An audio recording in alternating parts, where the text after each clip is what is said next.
Hey guys, it's Amber. So today's video is going to be a little bit different, and I don't necessarily want to call this a do's and don'ts video.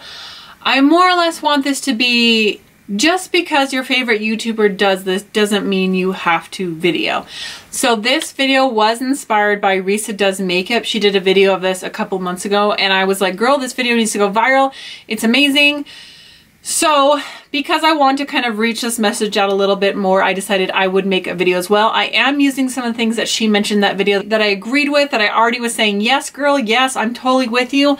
But I also added a few of my own. Also, I forgot to mention, I will be linking Risa's channel down below, and I'll also be linking her video. She is a makeup artist from Las Vegas who is amazing. She has hooded eyes. She does wonderful tutorials for all ages. She also does a lot for over 40 and 50.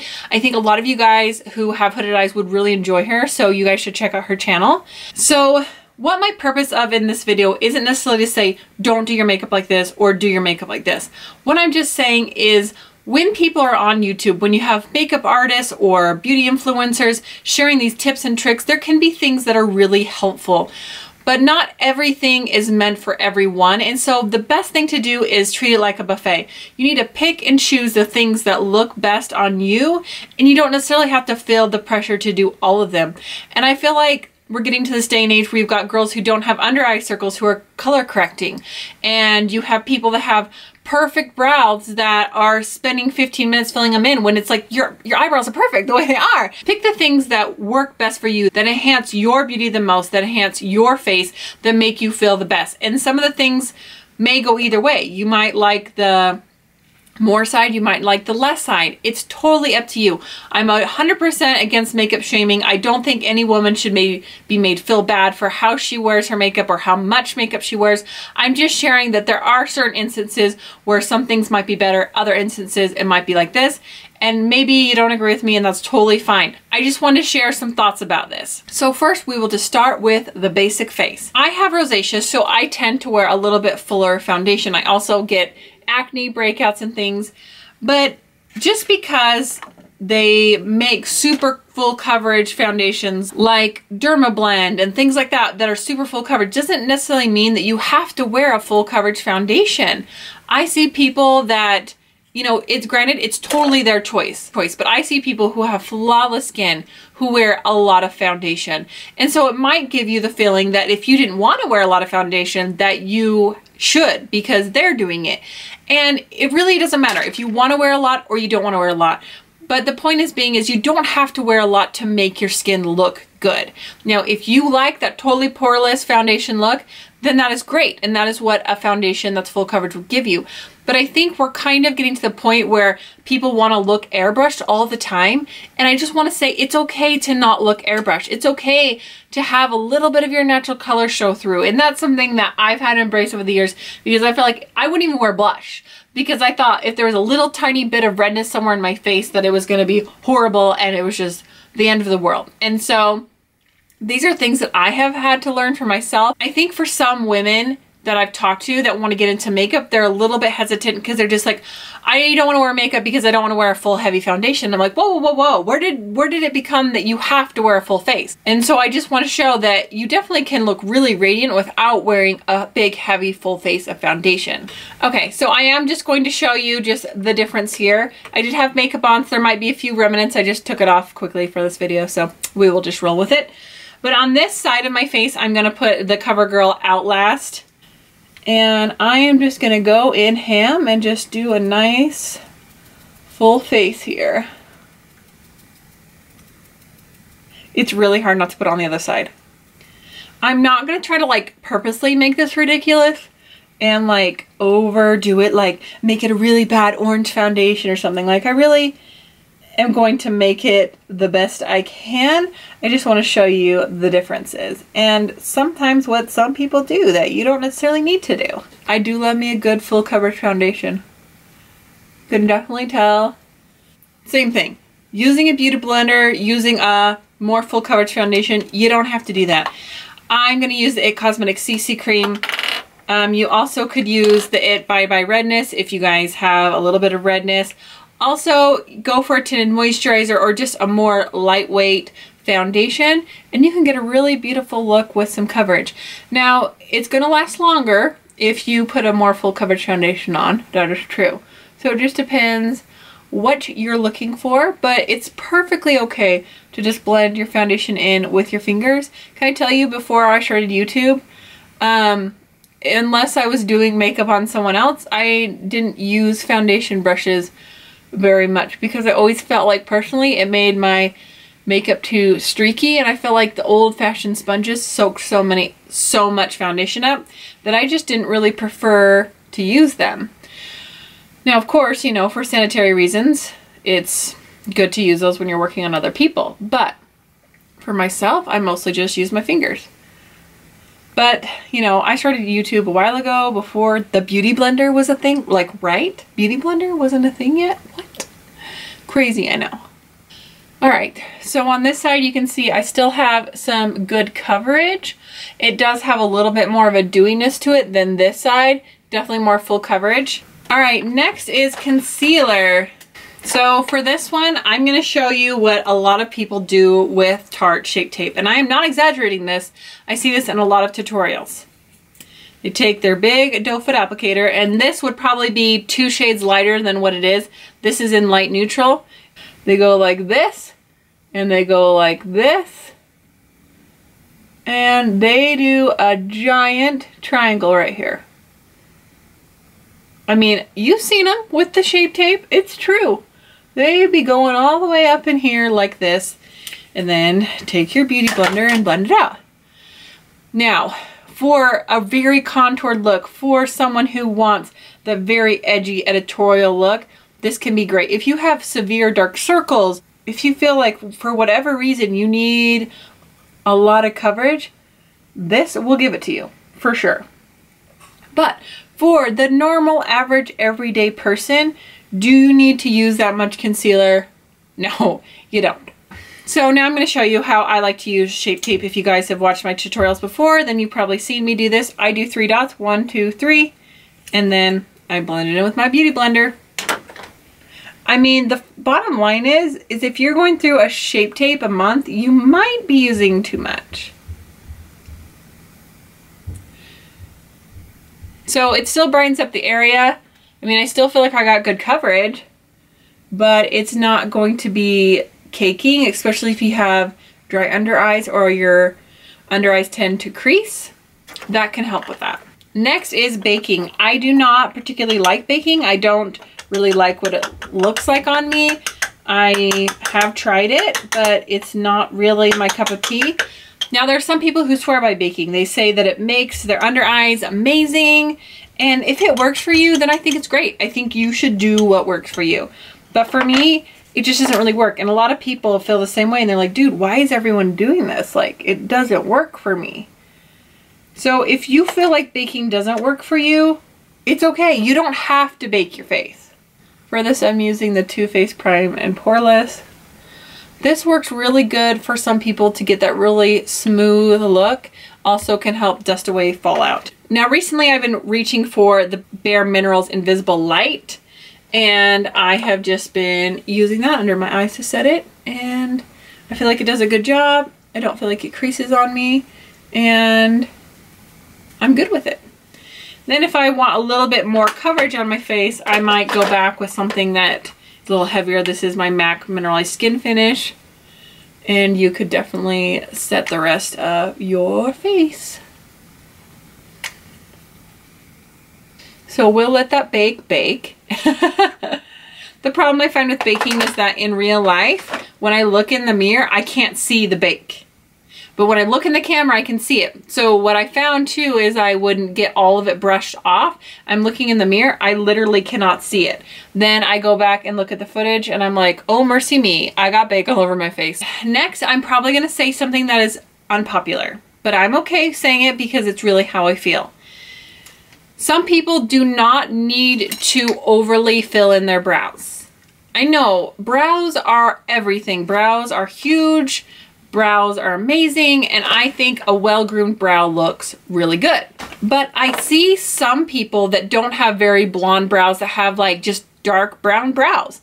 that have a very nice shape that they've made. Their brows are very thick and dense, and yet they're still putting in a pomade and a wax, a clear brow gel, and I'm like, why are you doing that? You don't need to do that. Some people just have nice brows. I mean, you may not need to fill them in at all. You might need to just fill in a couple spots, and I feel like it's like because so many people do brows that people who don't need to do brows, if that makes sense.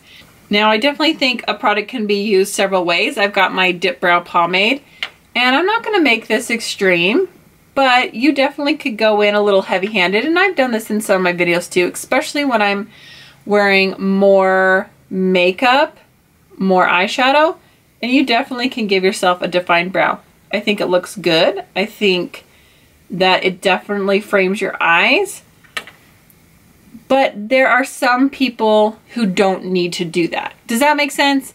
Now there's some people who don't have very much brows, and so it is a game changer to fill them in. And I totally think that is great. That's why this isn't a don't, because it's a do. It might not be a do. And you definitely don't have to do swiggle brows or any other brow trend that's out there. I think a lot of those are just posted for a little bit of attention. So, I mean, that's a really nice sharp brow, but if it's not your style, don't have to do it. I'm gonna use Dip Brow again, and I'm gonna use it how I typically use it. I'm just gonna do lighter strokes.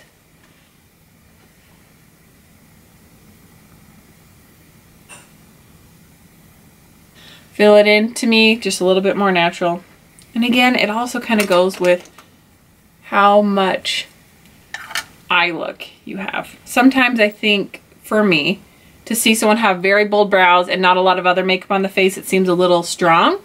Some people really dig that look, but I feel like when you go softer on the makeup, you can also go softer on the brows. The next one is contouring. I know everyone talks about contouring, but this is why. Contouring is wonderful, and I actually contour my face a lot. I contour my cheeks almost every day. I know that sounds excessive, but I do it because I don't really like that my cheeks are fuller through here, so I feel like it really helps. Now, I have in the past dragged my contour down too much, which has kind of dragged this part of my face and looked a little droopy. So I've tried to focus more on lifting the face, which can be really good at. But for some people, especially as they start to age, their faces will naturally settle. And if your face naturally has a settling or a high cheekbone, you don't even need to contour. And I feel like people are contouring for the sake of contouring, and then it's kind of making their faces look more sharp and defined and aging them a little more than it needs to. If you want to contour and you already have defined cheekbones, just do a very light hand. So I'm going to go in with my Tarteus Sculpt palette, and I'm going to start to contour my cheek like I normally would. Again, there's nothing wrong with contouring. Here's the thing. Everyone says to contour or to bronze your face in the 3 pattern. I have, oh, I got a little heavy-handed there. Oop, didn't mean to do that. I have a narrow forehead. So I see, you know, girls that are coming around their forehead like this and contouring that out. Well, I don't need to contour that because my forehead is very narrow. So it's not necessarily like, oh, you've got to do it this particular way, because you might not need that. Now, if you have a very precise, defined jawbone, you may not need to do the underneath thing. But if you have a little bit of a double chin, if you feel like you need a little bit more bronzing there because your skin is a little bit lighter there, that could be a great way to bronze it up or give yourself a little extra contouring. But you don't necessarily need to do it. And I find when I contour my forehead and I don't need to contour my forehead, it just, I don't really enjoy the look of it, and it's just more work than I really need to do. And I should probably be highlighting my forehead and not contouring it. Okay, nose contouring. I have a large nose. I need to contour my nose. I don't need to. I hardly ever do. But I'm someone who would be a good candidate for nose contouring. I feel like nose contouring has just become this thing where everyone thinks they need to do it. Ladies, you don't really need to contour your nose if you have a nice small nose. You don't need to make it look pencil thin. It's okay to have a little bump or to have a little wideness to your nose. It's okay. It's what noses are. They're different shapes and sizes. Now, if you want to contour your nose, there's nothing wrong with that, but you just, You don't have to. I'm not going to contour my nose now, but you guys know what I'm talking about. You don't necessarily need to contour your nose. It's totally fine. You can just let it be. If you do feel like you have a larger nose or you have a bump on your nose is crooked, I do have several videos on how to contour. I will link those up here so you guys can check those out if you are interested. So on this side, I am just going to do how I would normally contour my face. Do a little right here in the cheekbone to kind of lift. I like to do right here on the side where it's a little bit wider at my cheekbone. And that's it. I don't do anything on my forehead because, like I said, I don't really need to shadow that down because it's already narrow. And because I went a little heavy-handed, I'll do it heavy-handed over here. I think it can really look nice. You don't have to contour everywhere if you don't need it. It's made to sculpt your face.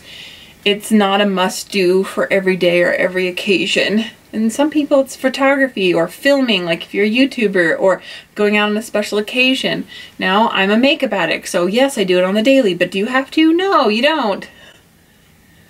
So that's how I like to do a more natural contour. Alright, I know I'm looking a little crazy right now because I've got eyeshadow on this side and not on this side. But the point I want to make here is I feel like a lot of people are intimidated by applying eyeshadow because they feel like they have to use a lot of eyeshadows and a lot of brushes. Now, when I do my makeup like this and I have a transition color and you could pop your highlight there and you've got an inner corner highlight and an outer V and under the lash line, it looks beautiful. I like doing my makeup like this. I enjoy this so much. But for some people who don't, it just seems like they don't know what to do and it just seems so overwhelming that they're like, I'm just not gonna wear eyeshadow. You can actually get a very beautiful eye look with just using one shade of eyeshadow. Some of my favorite eyeshadows to use with this is ColourPop. This is the shade Cricket. I'm just gonna start applying it with my finger.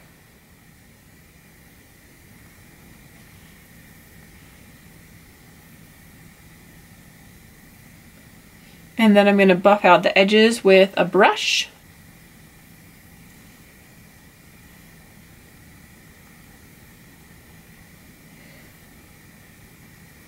And I'm not just going to go and do just like a super neutral shade and just make it like one super dramatic and one not at all. Like you can pack it on.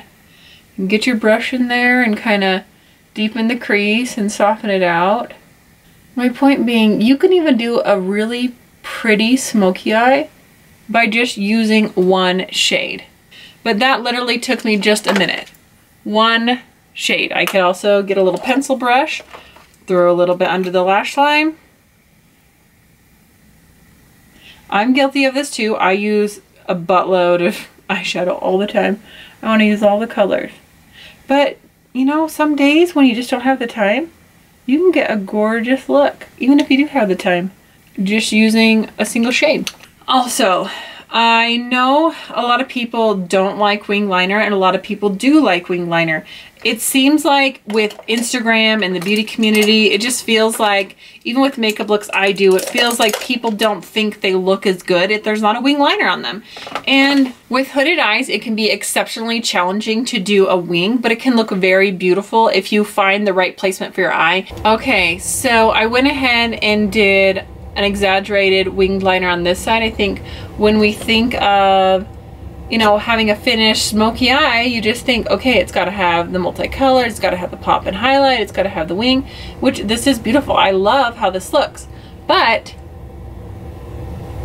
you can also just do a one color smoky eye liner and you can still have a very nice effect. Obviously, is it as dramatic as the wing? No.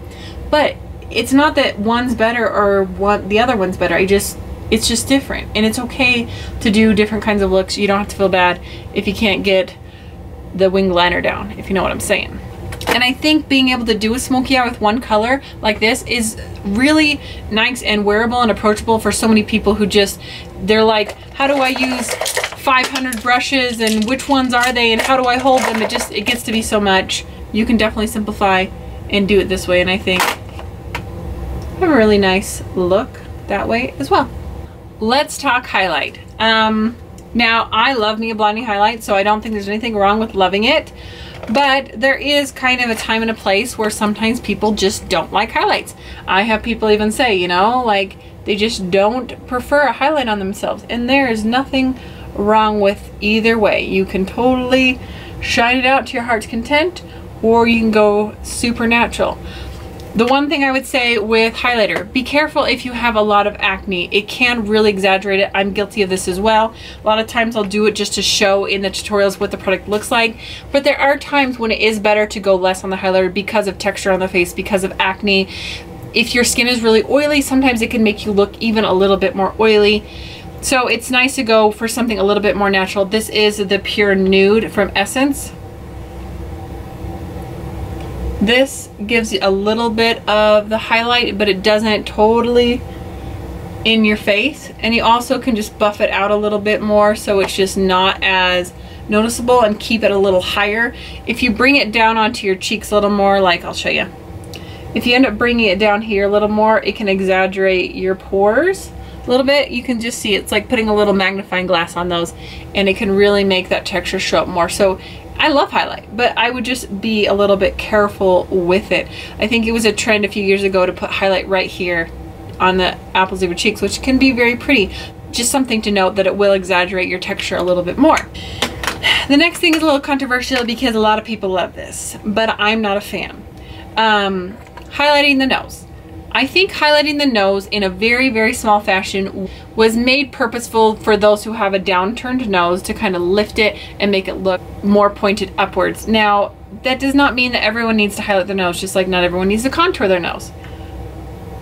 But I see a lot of people, you know, they just go right down the bridge and then do this on the tip. I mean, it looks kind of silly on my nose, and I'm not. I'll even go back with some powder and kind of mute it down a little bit. I'm really not trying to make this overdone, but I'm just trying to show you what it looks like when you have a more pronounced nose like I do. It just makes it a little more pronounced.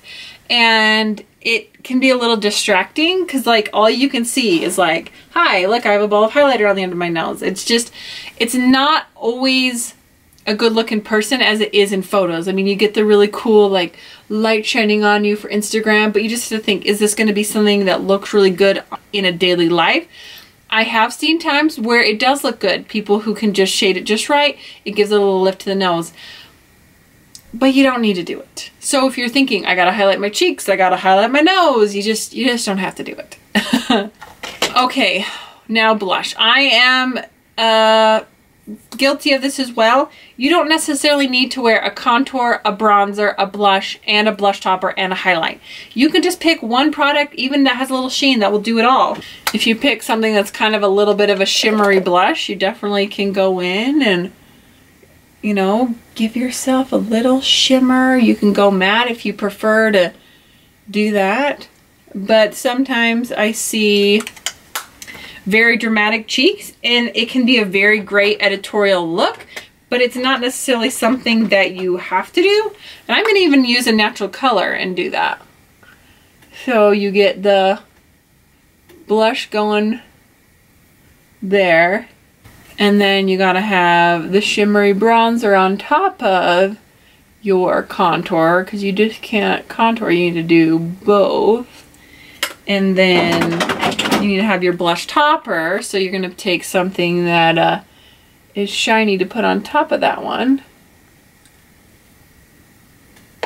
And it does give it a very distinct, very beautiful look. But it's okay to just keep it simple. Do a little contour. I mean, this is still contour, highlight, and blush. You just don't have to go as intense with it if you don't want to. It's really about finding what looks good for you, but I feel so many influencers do this that it makes it feel like that's what you're supposed to do every day. You don't have to do that every day. I keep saying these are controversial, but they are, because they're very sensitive, and if somebody mentions something that you're doing and they say it's not maybe the best choice, it can hurt your feelings. I totally get that. So I put on a matte lipstick. That's my last one. Matte lipsticks. Matte lipsticks are beautiful. They can be long wearing, but are they for everyone? No. And some people really don't like matte lipsticks. If you have dry lips, if you have lips that have a lot of age on them, if you have lips that have a lot of lines on them, they might not be your favorite look. And if you find a color you really like, this is something I do a lot. There's nothing wrong with putting a little gloss on it. Now, is it going to be as long-wearing? No. But you do not need to wear matte lips, blinding highlight, winged liner, fierce brows to have beautiful makeup. And that's really what I'm trying to say here. Both sides are beautiful. It just depends what speaks to you. All right, switch that up a little bit. So you have side one, you have side two.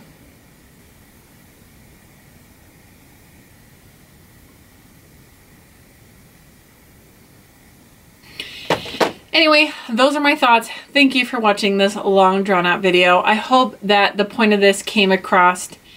You do what feels best to you, but don't feel like you have to do everything. Beauty influencers, makeup artists, Instagram people, whatever your best friend says, just do what feels best for you. Thank you guys so much for watching. Don't forget to like and subscribe for more videos, and I'll see you guys next time. Bye!